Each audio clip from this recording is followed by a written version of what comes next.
الحمد لله نحمده ونستعينه ونستغفره ونؤمن به ونتوكل عليه ونعوذ بالله من شرور أنفسنا ومن سيئات أعمالنا من يهده الله فلا مضل له ومن يضلله فلا هادي له ونشهد أن لا إله إلا الله وحده لا شريك له ونشهد أن محمدًا عبده ورسوله أما بعد أرسله بالحق بشيرا ونذيرا وداعيا إلى الله بإذنه وسراجا منيرا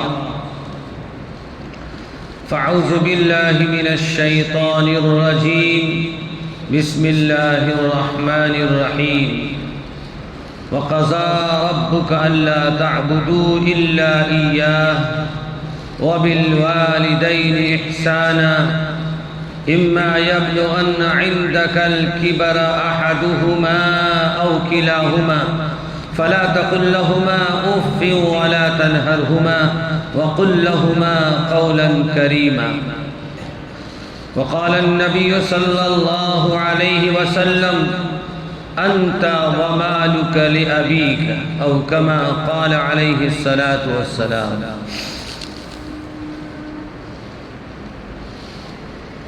برادران اسلام، بزرگان محترم،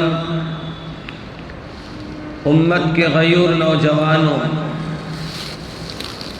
تمام تر حمد و ثنا اور خوبیاں اس خالق و مالک کے لیے جس نے ہمیں اور آپ کو ایمان کی عظیم الشان نعمت عطا فرمائی، اور لاکھوں درود و سلام ہو امام الانبیاء خاتم الرسل جناب محمد الرسول اللہ صلی اللہ علیہ وسلم پر، جن کی محنت اور کاوشوں کے صدقے میں آج ہم سب مومن اور مسلمان ہیں۔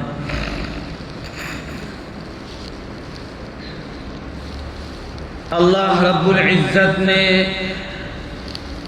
قرآن مجید کو اس امت کے حوالے کیا، قرآن مجید کے احکامات کے مطابق، تاکہ لوگ احکام خداوندی کے مطابق اپنی زندگی گزاریں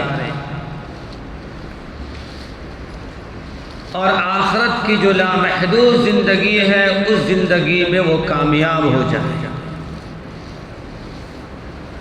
فمن زحزح عن النار وادخل الجنة فقد فاز۔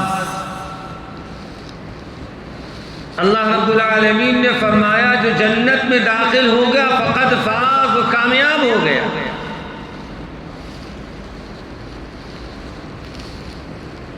کامیابی ہمیں دنیا میں سمجھ میں آ رہی ہے، ہم دنیا میں ڈھونڈ رہے ہیں، مکان کے بنانے میں کامیابی ہے، کاروبار کے سیٹ اپ کر لینے میں کامیابی ہے، اور نہ جانے دنیا کی بہت ایسی ساری چیزوں میں جو نمایاں ہوتی ہے، جو ظاہر ہوتی ہے، اس کو ہم کامیابی سمجھتے ہیں، لیکن قرآن کی نگاہ میں جو کامیابی ہے وَأُدْخِلَ الْجَنَّةَ فَقَدْ فَازَ، جو جنت میں داخل ہو گیا وہ کامیاب ہو گیا۔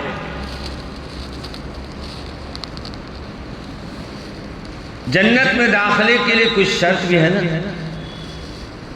ایک تو سب سے بڑی شرط یہ ہے اشہدو ان لا الہ الا اللہ واشہدو ان محمد رسول اللہ، اللہ کی توحید کا اقرار کرنا، رسول پاک صلی اللہ علیہ وسلم کی رسالت کا اقرار کرنا، اور حسن خاتمہ پر دنیا سے چلے جانا۔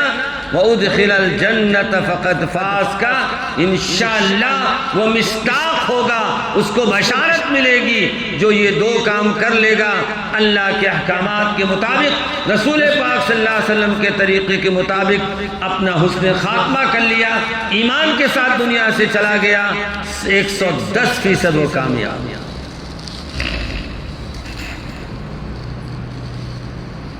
اللہ رب العالمین نے قرآن مجید کے ذریعے ہماری جو زندگیاں ہیں اس زندگی کے اصول بتائے، ضابطے بتائے، طریقے بتائے،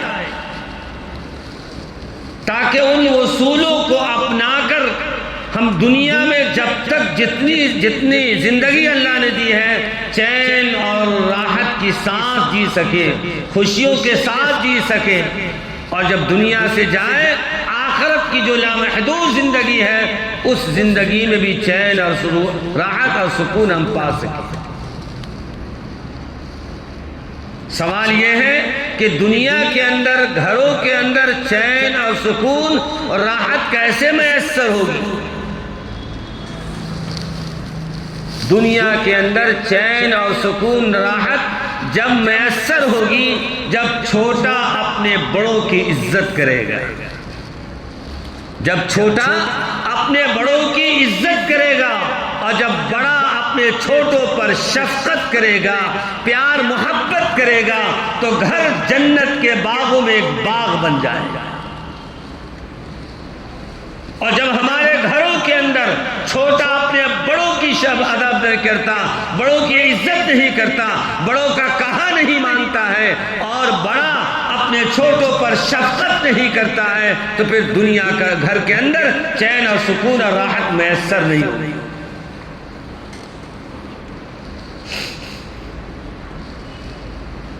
قرآن مجید میں اللہ رب ذوالجلال نے ایک ضابطہ بتایا، ایک اصول بتایا کہ دیکھو امیر المؤمنین حضرت عمر بن خطاب رضی اللہ تعالی عنہ بڑے چوٹی کے صحابی ہیں، اور وہی صحابی ہیں جن کے بارے میں نبی کی نبوت کی زبان سے اعلان ہوتا ہے لَوْ كَانَ بَعْدِي نَبِيٌّ لَكَانَ عُمَرٌ، کہ میرے بعد اگر اللہ کسی کو نبی بناتا تو عمر تھے، ان کو اللہ نبی پیغمبر بناتا۔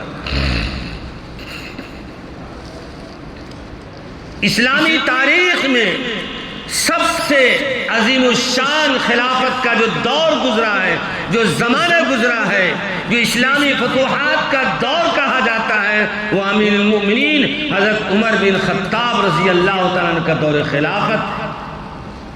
ایک بہت بڑی خوبی امیر المؤمنین کے بارے میں سیرت نگاروں نے لکھا ہے کہ امیر المؤمنین کے خلافت کے زمانے میں ایک چھوٹا سا 5 سال کا، 7 سال کا، 10 سال کا بچہ اگر اس کو بھی کسی معاملے میں اعتراض ہوتا تو بغیر کسی خوف و خطر کے امیر المؤمنین کے پاس جا کر سوال کر سکتا۔ سبحان اللہ، کیا بات! آج بادشاہ وقت کے پاس، آج امیر کے پاس جانے میں لوگ جھجکتے ہیں، جی ڈر محسوس کرتے ہیں، خوف محسوس کرتے ہیں۔ امیر المومنین حضرت عمر بن خطاب جو ہزار میل پر اپنی فتوحات کیا تھا، اسلامی جھنڈا لہرایا تھا، وہ امیر المومنین کی حالت یہ ہے ایک ادنا درجے کا انسان، ایک چھوٹی عمر کا بچہ بھی چاہے تو کوئی سوال جا کر امیر المومنین کے پاس جا کر سکتا ہے۔ انہی میں کا ایک نوجوان 19 سال کا، ایک نوجوان 19 سال کا امیر المؤمنین، اس کے والد امیر المؤمنین کے پاس پہنچتے ہیں اور کہتے ہیں کہ امیر المؤمنین میرا بیٹا میرا کہا نہیں مانتا، میری بات نہیں مانتا ہے، میری نافرمانی کرتا ہے۔ تو امیر المؤمنین کو بڑا حیرت ہوا، بڑی تعجب ہوئی کہ اولاد ماں باپ کی بات نہ مانے، یہ کیسے ہو سکتا ہے؟ وہ زمانہ سکون کا زمانہ تھا، عافیت کا زمانہ تھا، ماننے والوں کا زمانہ تھا۔ تو امیر المؤمنین نے ان کے والد سے کہا کہ ٹھیک ہے اپنے بیٹے کو بلاؤ۔ تو بیٹے کو بلایا گیا۔ باپ بیٹا، امیر المؤمنین کی عدالت ہے، امیر المؤمنین کی عدالت سب کو معلوم ہے۔ امیر المؤمنین نے کہا یہ تیرے والد ہے؟ کہا ہاں میرے والد ہے۔ انہوں نے یہ شکایت کیا تمہارے بارے میں، تم ان کی بات نہیں مانتے ہو، ان کی نافرمانی کرتے ہو۔ کہا انہوں نے صحیح کہا۔ بیٹے نے کیا جواب دیا؟ انہوں نے صحیح کہا ہے۔ تو امیر المؤمنین کو اور حیرت ہوئی، اتنی جسارت کے ساتھ یہ بات کر رہا ہے کہ میرے والد نے جو میری شکایت کیا وہ صحیح کہا ہے۔ اس کے بعد بیٹے نے کہا امیر المؤمنین وہ کیا شکایت ہے؟ تو وہ شکایت امیر المؤمنین نے بتائی کہ تم بات ان کی نہیں مانتے ہو، نافرمانی کرتے ہو، ان کا کہا نہیں مانتے ہو۔ تو امیر المؤمنین نے کہا کہ امیر المؤمنین یہ بھی مجھے بتا دیجئے کہ اولاد کے باپ کے اوپر کیا حقوق؟ جیسے ماں باپ کے اولاد کے اوپر بہت سارے حقوق ہیں، اسی طرح یہ بھی بتائیے کہ اولاد کے ماں باپ کے ذمے بھی کوئی حقوق ہے؟ تو امیر المؤمنین نے کہا 3 حق ہے۔ اس حدیث میں روایت فرمایا 3 حدیث ہے اس روایت میں۔ امیر المؤمنین نے کہا کہ پہلا حق یہ ہے باپ کا اولاد کے ذمے، باپ کے ذمے اولاد کا پہلا حق یہ ہے کہ جب وہ شادی کرے تو نیک صالح خاتون سے شادی کرے۔ یہ کہ امیر المومنین ایک دم بنیاد بتا رہے ہیں۔ کیا بتا رہے ہیں؟ ایک دم بنیاد کی طرف جا رہے ہیں کہ جس خاتون سے والد نکاح، باپ نکاح کر رہا ہے، جو آدمی نکاح کر رہا ہے وہ ایسی نیک صالح خاتون سے نکاح کرے تاکہ اس کی کوہ سے نیک صالح اولاد پیدا ہو۔ نمبر 2 فرمایا جب وہ اپنی اولاد کا نام رکھے، کوئی اولاد پیدا ہو تو دوسرا حق باپ کے ذمہ اولاد کا یہ ہے کہ باپ اپنی اولاد کا اچھا نام انتخاب کرے۔ کیسا نام رکھے؟ عمدہ نام رکھے، اس لیے کہ اس کے اثرات ہوتے ہیں۔ کیا ہوتے ہیں؟ اس کے مولانا تقی عثمانی صاحب بڑے بڑے بارسٹر جو علماء گزرے ہیں، انہوں نے لکھا کہ اتنا اثر ہوتا ہے اگر کسی انسان کو اگر اس کا نام رکھ دیجئے بچے کا عاقل، اور ہر آدمی اس کو پکارے گا عاقل عاقل عاقل، جس کے معنی عقل مند کے آتے ہیں، تو انشاءاللہ نام کا اثر یہ ہوگا وہ بچہ عقل مند ہو جائے گا۔ اور ایک بچے کا نام رکھ دیجئے اسی وزن پر فاجر، عاقل فاجر، فاجر رکھ دیجئے، اور ہر آدمی اس کے نام سے پکارے گا فاجر فاجر، جس کے معنی ہے فاجر کے معنی ہے بیوقوف انسان اور فسق و فجور کرنے والا، اللہ کی نافرمانی کرنے والا۔ اگر بار بار یہ زندگی بھر انسان پکارتا رہے گا وہ فاجر ہی بن جائے گا۔ تو اس سے صاف پتہ چلا کہ نام کا اثر ہوتا ہے، اچھا سے اچھا جس لفظ کا معنی صحیح ہو وہ معنی رکھنا چاہیے۔ جیسے ایک بچے کا نام ہے جماد، جمید الرحمن۔ کیا نام ہے؟ جمید الرحمن۔ ہمارے ایک ساتھی تھے، آج مفتی ہے ماشاءاللہ، تو حضرت قاضی مجاہد اسلام صاحب کے پاس پہنچے، ان کو لے کر کے گیا میں، تو کیا نام ہے؟ انہوں نے کہا کہ جمید الرحمن۔ کہا چلو ٹھیک ہے، آج سے تم جمیل الرحمن۔ بدل دیا نام، حضرت بدل دیا۔ جمید کے معنی، جماعت کے معنی جمی ہوئی چیز ہے، یہ دیوار ہے جمی ہوئی چیز ہے، پہاڑ یہ سب جمی ہوئی چیز ہے جس کے اندر پنپنا نہیں پایا جاتا، وہ جماعت ہے، جمی ہوئی ہے۔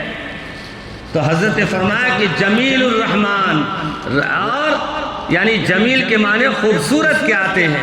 اللہ حضرت نے قاضی مجاہد اسلام صاحب نے اس بچے کا نام، اس لڑکے کا نام بدل دیا، اور نتیجہ یہ ہوا ماشاءاللہ حافظ قرآن بھی ہوئے، قاری بھی ہوئے، مفتی بھی ہوئے۔ نام کا ایک اثر ہوتا ہے، اس سے صاف پتہ چلتا ہے کہ اگر نام ہم نے غلط رکھ لیا ہے تب بھی اس نام کا اگر کوئی کہہ دے کہ معنی صحیح نہیں ہے تو اچھے عالم دین سے اس کی تحقیق کے بعد اس بچے کا نام رکھیے، اس بچے کا نام رکھیے۔ تو بچے نے کہا، امیر المومنین نے کہا کہ دوسرا حق یہ ہے کہ اپنے بچوں کا نام اچھا رکھے۔ تیسرا حق فرمایا باپ کے ذمے اولاد کا حق یہ ہے کہ جب بچہ ہوشیار ہو جائے، پڑھنے لکھنے کے قابل ہو جائے تو اس بچے کو اچھی تعلیم دینا اور اچھی تربیت کرنا۔ کیا فرمایا؟ اچھی تعلیم دینا، اچھی تربیت کرنا۔ جب یہ بات امیر المؤمنین نے تینوں حق بتا دیے تو اب بچہ کہتا ہے کہ امیر المؤمنین تینوں حق کو میرے والد نے ادا نہیں کیا۔ پہلا حق، انہوں نے جو شادی کیا وہ معاشرے کے اندر اچھی عورت نہیں تھی، ایسی عورت سے انہوں نے نکاح کیا۔ نمبر 2، میرا نام فجار رکھا ہے، جس کے معنی گوبری کے آتے ہیں، یعنی جانور جو غلاظت ڈالتا اس کے اندر کیڑے پیدا ہوتے ہیں، تو ایسا نام میرا رکھا ہے میرے والد نے۔ اور تیسری چیز میری تربیت اور تعلیم کا معاملہ یہ ہے کہ دین کا ایک حرف مجھ کو نہیں سکھایا، دین کے بارے میں ایک حرف مجھ کو نہیں سکھایا ہے، تو تینوں اعتبار سے میں ناقص ہوں۔ اب بتائے کہ میرا قصور ہے کہ میرے والد کا قصور ہے؟ امیر المؤمنین نے فیصلہ کر دیا تیرے والد کا قصور ہے۔ اس سے کیا پتہ چلا کہ جیسے ماں باپ کے ذمے اولاد کے حقوق ہیں، اولاد کے ذمے بھی ماں باپ کے حقوق ہیں۔ اولاد کے ذمے ماں باپ کے کیا حقوق ہیں؟ وہ قرآن مجید میں اللہ تعالیٰ نے ایک دم وضاحت کے ساتھ فرما دیا۔ قرآن مجید کی بس اس آیت کو اچھی طرح سمجھ لیجئے، مضمون آپ کو کلیئر سمجھ میں آ جائے گا۔ سورہ بنو اسرائیل کے اندر اللہ رب ذوالجلال فرما رہے ہیں وَقَضَىٰ رَبُّكَ أَلَّا تَعْبُدُوا إِلَّا إِيَّاهُ، تم اپنے پروردگار کا حکم مانو، اس کے فیصلے کو مانو، اس کی بندگی کرو، اس کی اطاعت کرو، اور اس کی عبادت میں، اس کی بندگی میں کسی اور کی شرکت نہیں کرنا۔ تنے تنہا عبادت کے لائق صرف اور صرف اللہ کی ذات ہے۔ وَبِالْوَالِدَيْنِ إِحْسَانًا، دیکھیے اللہ اپنی توحید کے بعد، اپنی بندگی کے بعد دوسرے نمبر پر ارشاد فرما رہے وَبِالْوَالِدَيْنِ إِحْسَانًا، اپنے ماں باپ کے ساتھ احسان و سلوک کرو۔ یعنی مفسرین نے لکھا ہے کہ یہ ترتیب جو اللہ نے بیان کی ہے، اس ترتیب سے ہی پتہ چلتا ہے کہ ماں باپ کا درجہ اللہ کی نگاہ میں بہت اونچا ہے۔ اس لیے کہ اولاد کو اللہ رب ذوالجلال فرما رہے ہیں کہ دیکھو تیرے ماں باپ ایسے ہیں، ان کے ساتھ حسن سلوک کیا گیا۔ حسن سلوک کیا ہے؟ ان کے ساتھ کیسے پیش آنا؟ وَبِالْوَالِدَيْنِ إِحْسَانًا، ان کے ساتھ احسان کا معاملہ کرو۔ ایک تو ہوتا ہے کہ اگر کسی کے ساتھ، کسی نے آپ کے ساتھ کوئی برتاؤ کیا تو آپ نے اس کا حق ادا کیا، اور ایک ہوتا ہے احسان کا معاملہ، یعنی اس کو آپ اس کی امید سے زیادہ آپ نے اس پر احسان کیا ہے، اس کا تعاون کیا، اس کی مدد کیا ہے، یہ آپ کے لیے احسان کا درجہ ہے، یہ آپ کے لیے اشتراک نیکی کا ذریعہ بنے گا۔ اللہ رب ذوالجلال نے سارے اولاد کے حکم فرمایا تم اپنے ماں باپ کے ساتھ احسان کا معاملہ کرو، سلوک کا معاملہ کرو۔ وَبِالْوَالِدَيْنِ إِحْسَانًا إِمَّا يَبْلُغَنَّ عِنْدَكَ الْكِبَرَ أَحَدُهُمَا أَوْ كِلَاهُمَا، اگر ان دونوں میں سے کوئی ایک بڑھاپے کو پہنچ جائے، پہلے کیا فرمایا؟ دونوں میں سے، ماں باپ میں سے ایک، آگے کیا فرمایا؟ یا دونوں کے دونوں، او کلاہما، یا تو ایک یا دونوں کے دونوں بڑھاپے کو پہنچ جائیں۔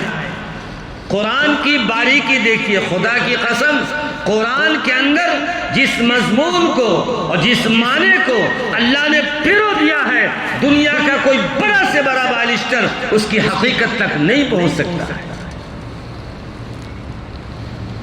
مفسرین نے لکھا اللہ تعالیٰ پہلے دونوں ماں باپ کا تذکرہ کرتے، اس لیے کہ جیسے ہی نکاح ہوا اور اولاد ہوئی تو اولاد کے لیے ماں اور باپ دونوں ایک ساتھ مقرر ہوتے، تو پہلے دونوں کا تذکرہ ہونا تھا، لیکن اللہ نے پہلے ایک کا تذکرہ کیا کہ اما یبلغن عندک الکبر احدہما، ان دونوں میں سے ایک، او کلاہما، یہ دونوں کے دونوں، تو پہلے کس کا تذکرہ فرمایا؟ ایک۔ کیوں؟ حالانکہ دونوں کی نسبت تو ایک ساتھ آئی تھی نا، جب اولاد پیدا ہوا، جیسی دنیا میں اولاد کی شکل آئی تو یہ باپ بنا، یہ ماں بنی، تو دونوں کا تذکرہ پہلے ہونا چاہیے، ایک کا تذکرہ پہلے کیوں ہوا؟ اس کی باریکی دیکھی، اس کی باریکی یہ ہے، اللہ رب ذوالجلال فرما رہے ہیں کہ دیکھو یہ رشتے ماں باپ کے رشتے ایسے ہیں کہ اگر بیٹے کی طرف سے، بہو کی طرف سے یا گھر کے اور کسی کی طرف سے اگر ماں باپ کو دکھ پہنچتا ہے تو اس دکھ پر ماں باپ ایک دوسرے کا سامنے اس کا اظہار کرتے ہیں۔ یعنی اللہ کے رسول صلی اللہ علیہ وسلم فرمایا اگر دل میں کسی معاملے کی بہت بے چینی ہو رہی ہے تو اس کی بھڑاس کو نکال لو، تمہارا دل صاف ہو جائے گا، دل ٹھنڈا ہو جاتا ہے نا۔ تو اسی طرح فرمایا کہ اگر باپ کو اولاد سے تکلیف ہوئی یا بہو سے تکلیف ہوئی تو جب باپ اپنی بیوی کے سامنے اس کا ذکر کر دیتا ہے تو اس کا دل ہلکا ہو جاتا ہے۔ ایک دوسرے کے دو تالیاں ہیں، ایک نے اپنا اندر کی ساری کیفیت جو تکلیف ہوئی تھی اس کا اظہار کر دیا، دوسرے کو سنا دیا تو اس کا دل صاف ہو جائے۔ اگر ماں کو تکلیف ہوئی تو اپنے شوہر سے سنا دے گی تو اس کا دل ہلکا ہو جائے گا۔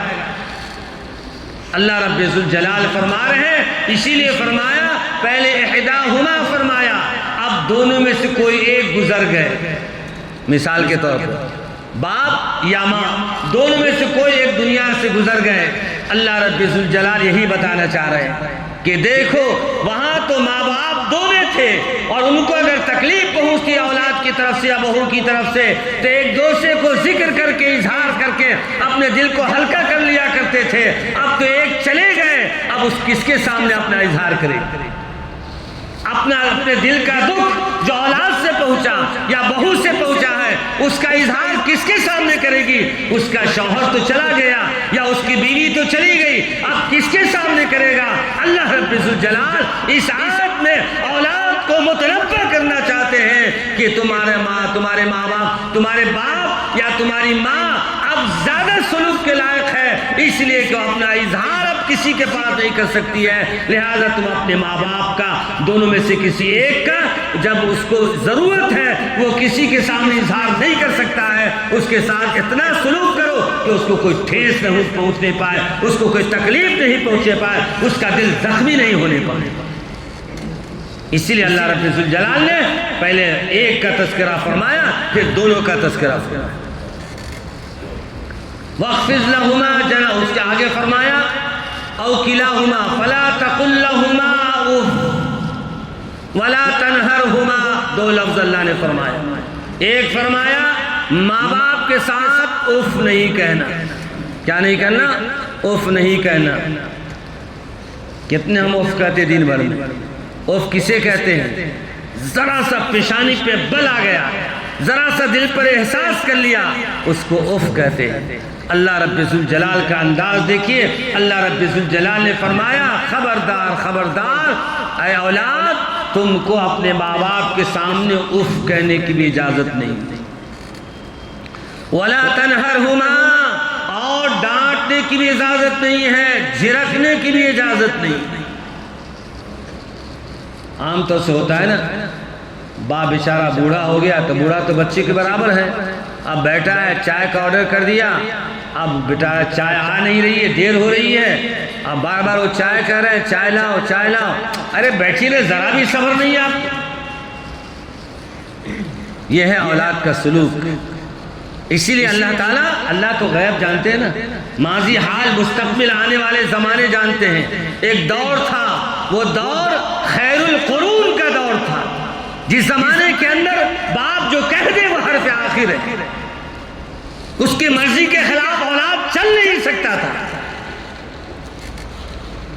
تو اللہ رب ذوالجلال نے اولاد کے خبردار خبردار اف ولا تنہرہما، اف نہیں کہنا، چھڑکنا نہیں، ڈانٹنا نہیں۔ پھر کیا کرنا؟ وَقُلْ لَهُمَا قَوْلًا كَرِيمًا، ان کے ساتھ، ان دونوں کے ساتھ تم بات کرو تو عزت کے ساتھ بات کرنا، نرمی کے ساتھ بات کرنا۔ قولاً کریما، دیکھیے عام انسانوں کے ساتھ اللہ نے بات کرنے کا حکم دیا تو وہاں احسن فرمایا، احسن طریقے سے بات کرو، اچھے انداز میں بات کرو۔ یہاں اللہ نے شرط لگا دیا احسن طریقہ تو رہنا ہی ہے، اس کے ساتھ تمہاری گفتگو میں ماں باپ کا ادب رہنا، ماں باپ کی عزت کو محفوظ رکھنا، اس لیے کہ میرے ماں باپ ہیں۔ اف ولا تنہرہما وقل لہما قولا کریما واخفض لہما جناح الذل. یہ سب قرآن کی آیت کا ترجمہ کر رہا ہوں، کوئی حضرت اشترا فٹنگ نہیں کر رہے ہیں، قرآن کا ترجمہ ہے. خالی قرآن کے ترجمے کو، آیت کو، معنی کو سمجھیے. اللہ نے کیا فرمایا؟ واخفض لہما جناح الذل، اور اپنے بازوؤں کو، اپنے پڑوں کو اپنے ماں باپ کے سامنے جھکا دو. یہ بازو کا ذل اسی کو کہتے ہیں. مفسرین نے تفسیر میں لکھا ہے کہ پرندہ جب اڑتا ہے تو اپنے پروں کو پھیلا لیتا ہے. پرندہ جب آسمان کی طرف فضا میں اڑتا ہے تو اپنے پر کو پھیلا لیتا ہے، اور جب پرندہ لوٹ کر زمین پر واپس آتا ہے تو اپنے پروں کو دبا لیتا ہے. اللہ نے اسی کی تعبیر کر دیا اولاد کے لیے کہ اف ولا تنہرہما واخفض لہما جناح الذل، کہ اپنے پر کو سکڑ لو اپنے ماں باپ کے سامنے. اور جس طرح ایک پرندہ زمین پر اترنے کے ٹائم میں اپنے پر کو سٹا لیتا ہے اور اپنے پر کو دبا لیتا ہے، اور جب زمین پر اترتا ہے تم اپنے ماں باپ کے سامنے جاؤ تو اپنے پروں کی اسی طرح دبا لو اور عاجزی اور تواضع کے ساتھ اپنے ماں باپ کے ساتھ پیش آؤ. کیا تعبیر ہے قرآن کی، سبحان اللہ. قرآن کو سمجھیے. واخفض لہما جناح الذل من الرحمہ. اس کے بعد کیا ہوگا؟ فرمایا اگر یہ کر لیا تو اللہ کی ساری رحمتیں برسیں گی تم پر. اور اگر نادانی میں ماں باپ کی نافرمانی کر لیا، ماں باپ کو تکلیف پہنچا دیا، ماں باپ ناراض ہو گئے، ربکم اعلم بما فی نفوسکم. آگے اللہ رب العالمین فرما رہے ہیں اگر تم نے اپنے نفس کے اوپر زیادتی کر لیا. ایک جملہ غور کیجئے قرآن کا. قرآن نے کیا کہا؟ اپنے اوپر زیادتی کر لیا. اس کا صاف پتہ چلا، اس کا صاف کلیئر معنی یہ ہوا کہ اگر کسی نے اپنے ماں باپ کو دکھ پہنچایا، کسی طرح ستایا، پریشان کیا، مارا پیٹا یا برا بھلا کہا، جس طریقے سے بھی اپنے ماں باپ کو ناراض کر دیا، تو اللہ رب ذوالجلال فرما رہے ہیں گویا کہ تو نے اپنے نفس پر ظلم کر لیا. اس کو دوسری ایک حدیث سے ہم سمجھتے ہیں. وقت ہو گیا ہے. اللہ کے رسول صلی اللہ علیہ وسلم رمضان کا مہینہ ہے، منبر پر تشریف لے گئے. اللہ کے رسول صلی اللہ علیہ وسلم نے فرمایا کہ ہلاک ہو جائے، برباد ہو جائے وہ شخص جس کے سامنے میرا نام نامی آئے مجھ پر درود نہ پڑے. دوسرے زینے پر اللہ کے نبی نے قدم رکھا، پھر فرمایا ہلاک و برباد ہو جائے وہ شخص جس کے سامنے رمضان جیسا مہینہ آئے اور اپنے گناہوں سے مغفرت نہ کرایا، وہ ہلاک برباد ہو جائے. اور تیسری چیز فرمایا ہلاک ہو جائے، برباد ہو جائے وہ شخص جو اپنے ماں باپ کی خدمت کر کے جنت کا مستحق نہ بن جائے. ہلاک ہو جائے، برباد ہو جائے. اس سے صاف پتہ چلتا ہے کہ دنیا میں ماں باپ کی فرما برداری کرنا، دنیا میں ماں باپ کی خدمت گزاری کرنا، دنیا میں ماں باپ کی بات مان کر چلنا گویا کہ جنت کے سرٹیفکیٹ ہے. اللہ کے نبی جناب رسول اللہ صلی اللہ علیہ وسلم نے فرمایا الجنت تحت اقدام الامہات، تمہارے قدموں، تمہاری ماں کے قدموں کے نیچے تیری جنت. ایک ہمارے ساتھی نے بڑی اچھی بات بتائی. جب ان کی شادی ہوئی اچانک اللہ نے دل میں ڈال دیا بات، کہا کہ میری جب شادی ہوئی تو میں اپنی بیوی سے کہا کہ دیکھ میری جنت میری ماں ہے، میری جنت، اس سے کہ اللہ کے نبی نے فرمایا میری جنت میری ماں ہے اور تیری جنت میں ہوں. اگر تو میری اطاعت کے مطابق زندگی گزارے گی تو تیرے لیے میں جنت بنوں گا، اور میں اپنے ماں باپ کی فرما برداری کروں گا، وہ میرے لیے جنت کا باعث بنے گا. میرے دوست بزرگوں، اس لیے ماں باپ بہت بڑی نعمت ہے. اتنی بڑی نعمت ہے اس کا کوئی بدل ہی نہیں ہے. دنیا میں سب کچھ مل جائے گا، ماں باپ جیسا پیار نہیں ملے گا، ماں باپ جیسی محبت نہیں ملے گی. آخر میں ایک بات کہہ کے بات ختم کرتا ہوں. اللہ نے فرمایا اللہم رب ارحمہما کما ربیانی صغیرا. اللہ نے اولاد کو فرمایا دیکھو تیرے ماں باپ کے بچپن میں بڑے احسانات ہیں. تو چلنے کے لائق نہیں تھا، بولنے کے قابل نہیں تھا، کھانے کے قابل نہیں تھا، دیکھنے کے قابل نہیں تھا.